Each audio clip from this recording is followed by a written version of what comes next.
Et qu'est-ce qu'on apprend aujourd'hui? La RTS nous apprend qu'il y aurait 20% d'écart entre les salaires hommes et femmes. La RTS, ça doit sûrement être scientifique. Mais comment est-ce que nos gauchistes millionnaires expliquent ça? Les hommes salariés travaillant à 100% ont ainsi gagné 90 800 francs en 2024 contre 80 000 pour les femmes, soit un écart salarial moyen de 12%. Ça, c'est le début de l'enculade. Oui, ces chiffres oublient évidemment les professions, les secteurs et les responsabilités. L'écart est encore plus frappant pour les femmes indépendantes, dont le salaire est inférieur de quelques 23% à celui des hommes. Spoiler, les femmes indépendantes bossent dans des secteurs moins rémunérateurs. La santé, le ménage, l'éducation, etc.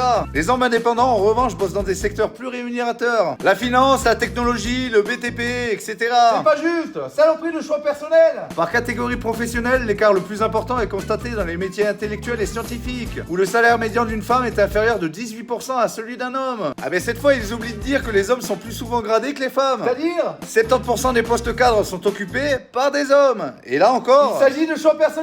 Bon, et si maintenant on faisait un vrai travail scientifique? Allez, Roya. Si on se base sur des professions égales en tout point, c'est-à-dire le niveau de compétence et l'expérience, le temps de travail identique, le secteur d'entreprise, privé ou public, on tombe à présent à 4% d'écart injustifié. En La somme, misogynie. entre autres, mais pas que, les hommes négocient mieux leur salaire que les femmes. Avantage inconscient de la part des entrepreneurs pour les hommes. Les hommes durent plus dans le temps au travail. La RTS vous prend pour des cons les potes, et joue encore et toujours aux minorités.